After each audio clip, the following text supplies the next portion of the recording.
Well, with my background, being chairman of the Atlantic City Expressway for 11 years, I know the toll roads inside and out, the toll road. Do I think that the toll roads could make more money? Yes, they could.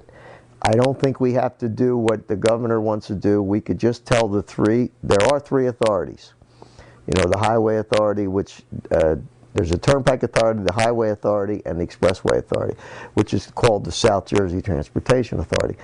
You could just let those authorities, they have their own bonding power, their own loaning power, and they're all their own powers to raise tolls.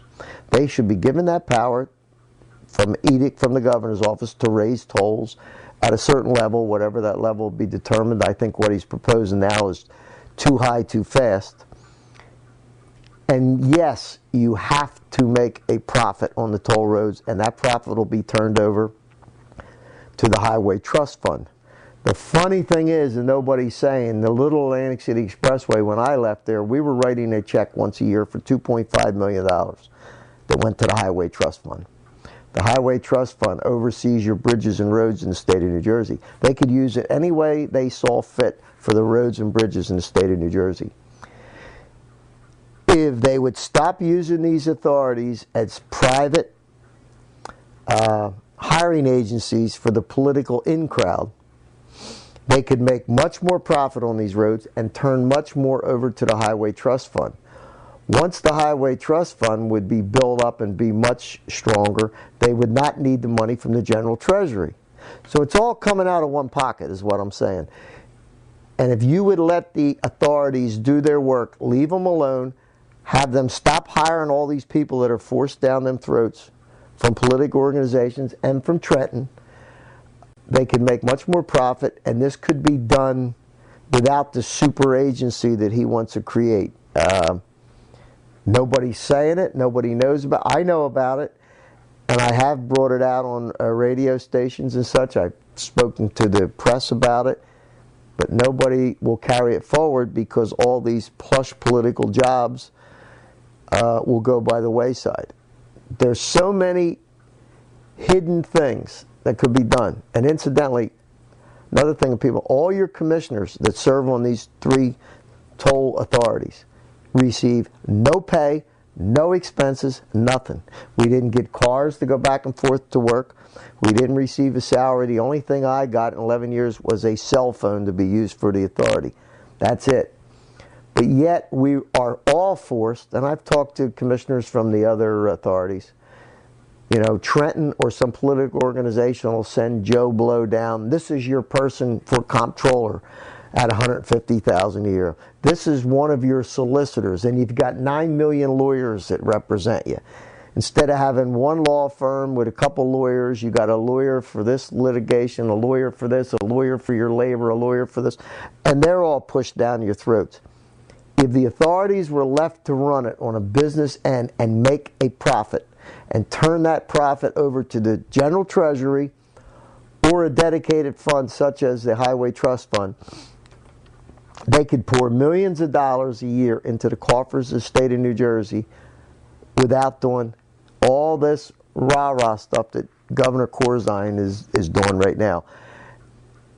And people like myself, an average person, could sit down and talk to these people and say, this is possible without a lot of fanfare, without a lot of work. Yes, we could raise the tolls and make a lot more money for you, the state of New Jersey, with the existing employees and people we have there, without creating this so-called super agency. And then however he's setting this up, and I always have in the back of my mind, this is being set up to help some of his buddies on Wall Street. And it gives him a black eye. And he may be trying. I would love to sit down with Governor Corzine and be able to say to him, Governor, this is what's really happening in the real world. Why don't we start, and this is in all forms, if we would put common sense back in government, from the local level where I serve up to the federal level, start putting common sense stuff, keeping some of the lawyers out of it. They just dirty the water and muddle it to the point where you can't make a decision until you confer with a lawyer. And it gets to the point where you want to pull your hair out. And that's, I see, is the biggest problem in this country right now, is and the lawyers may argue it, but I don't know the percentage, but I know it's tremendously high that your Congress and your senators in Washington, the vast majority of them are all lawyers. That's true. Way the vast majority. Therein lies a lot of your problems. The common thinking person that will think with common sense is out of the picture. And everything comes down to yes, but we can't, and therefore, and we can't. And that's where the bureaucracy has come to a grinding halt. Well, how would you fix it if you had the opportunity?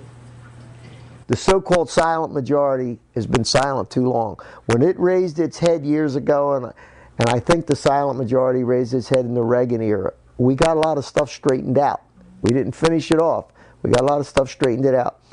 The silent majority got complacent, went back down to work, and you got to realize they're a silent majority because they're out there working 2 jobs every day. We have to address these problems, but we have to address them realistically, not with a pie in the sky, and don't let them get to a crisis situation. So what is on the agenda for this area? Well, we're hoping that once the Philadelphia area, Pennsylvania area, gets over the newness of their casino parlors, and they're only slot machines. I think that Atlantic City will then be more of a mecca because it's becoming more just not gambling, as I stated earlier. It's become more of an entertainment area. It's a lot of fun, and it is fun. You've got great restaurants, tremendous shows that you can see, entertainment, the gambling, the beach and the boardwalk. I think it'll only make Atlantic City grow. And some of the casino properties that they're talking about developing, such as Bader Field and out where the Borgata is and such, will be a tremendous asset and tax revenue, not only for the state of New Jersey, but for the local area. And therefore, every time a casino is built, you need another 3,000 to 5,000 employees. A lot of people don't realize that. A casino, hotel, complex, restaurants is 3,000 to 5,000 employees per complex. Those people have to live somewhere. And a lot of them are traveling as much as an hour a day from the Millville, Bridgeton, up Toms River area, Cherry Hill area to go to work every day back and forth. And a lot of them try to move this area. So therefore, Egg Harbor Township, Galloway, City of Pleasantville, Northfield, we get those people as residents who put children in our school, you know, who have to go to recreation centers, who have to go shopping. So it's a huge impact on the next wave. And I think with the condition of the country right now, I'd be surprised if that wave comes as quick as we thought it would. As Khrushchev said in the early 60s, we don't have to bomb you. We will destroy you from within. And his words, for some reason, I was just a young kid then, hit home. And I think of that often, of how there's a lot of truth in what he said. We are really destroying ourselves from within. There's not an outside nation coming over here. We're destroying ourselves from within. We got people in this country we know are involved with Al-Qaeda, you know, who killed 3,000 people in New York City, and we defend them like, oh, these poor people have rights. Not in my opinion, they don't. Not at all. And I'm not worried about torturing them or sending them back to hell. If that's where they want to come from, fine. I don't understand it, but I think Premier Khrushchev, there was a lot of truth in what he said, and I think we ought to think about it and get back to basics.